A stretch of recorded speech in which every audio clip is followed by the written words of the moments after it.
E aí, pessoal, bem-vindos de volta. Hoje a gente vai mergulhar nas ideias principais do capítulo 42 de O Desejado de Todas as Nações, que tem o título Tradição. É um assunto que sempre dá o que falar, porque afinal, até onde a gente deve seguir as tradições? Pois é, Daniel. As tradições podem ser uma coisa maravilhosa, mas também podem virar uma verdadeira armadilha.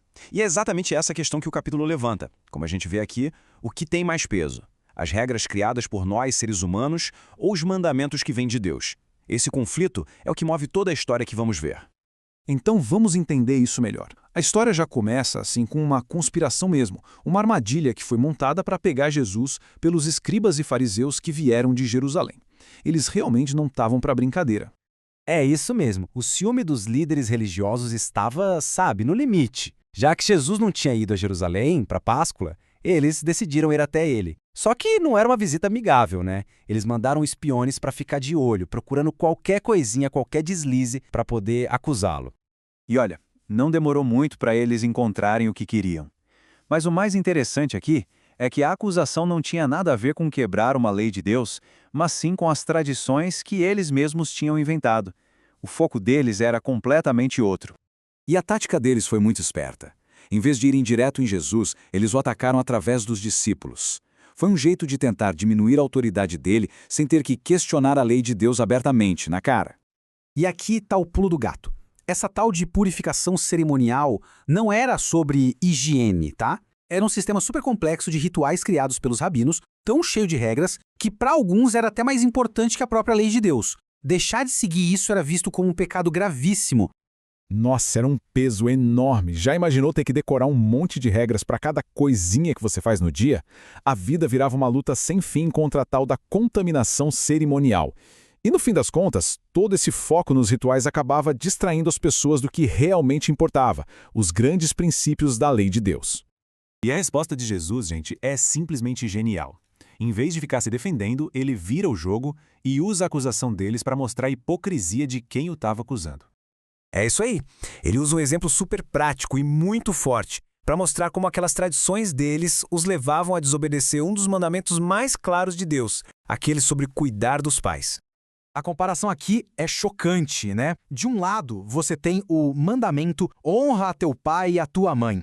E do outro, a tradição do Corban, que era tipo uma oferta a Deus. Com essa desculpa, a pessoa podia dizer que seus bens estavam dedicados ao templo e, com isso, se livrava da obrigação de ajudar os pais, mesmo se eles estivessem passando necessidade. Ou seja, usavam a religião para fugir de um dever sagrado.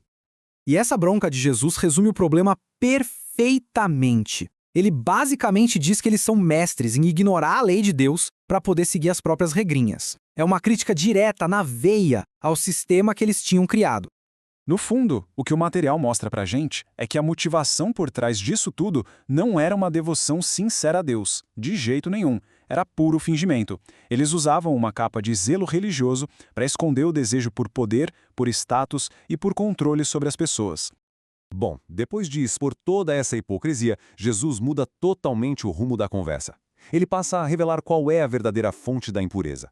E essa nova visão muda completamente o jeito de entender o que é pureza e o que é contaminação. E, gente, essa ideia era, totalmente revolucionária para a época. Para os fariseus, a pureza era toda sobre rituais externos, o que você come, como você se lava. Mas Jesus vira essa lógica de cabeça para baixo. Ele ensina que o que contamina uma pessoa não é o que entra pela boca, e sim o que sai do coração. É um ensinamento muito profundo, né? A contaminação de verdade é espiritual, ela vem de dentro, das nossas intenções, dos nossos pensamentos, das palavras e das atitudes que vão contra a lei de Deus. Não tem nada a ver com lavar a mão de um jeito específico. É isso. No fim das contas, pureza e impureza são coisas da alma, do nosso caráter. Jesus tira o foco daquele ritualismo todo por fora e joga a luz na moralidade e na espiritualidade que vem de dentro. E essa lição, claro, não ficou lá no passado. O material nos convida a pensar em como essa briga entre tradição e verdade aparece hoje em dia, na nossa vida e na nossa espiritualidade. Essa foi a resposta de Jesus quando os discípulos vieram avisar que os fariseus tinham ficado ofendidos. E essa metáfora da planta é muito poderosa. Qualquer sistema, regra ou tradição que não venha de Deus, não importa o quão forte pareça ser, não tem raiz de verdade e uma hora ou outra vai ser arrancado. E o alerta serve para a gente hoje com certeza. Essa tendência de dar mais valor às tradições humanas do que aos mandamentos de Deus ainda é muito forte, seja na religião, na cultura, até na política.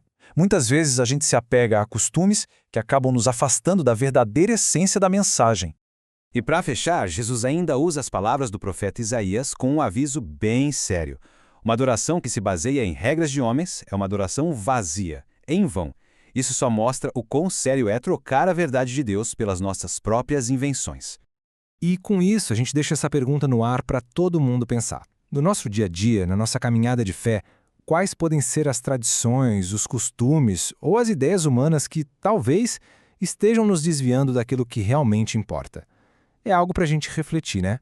Com essa reflexão, a gente encerra a análise de hoje.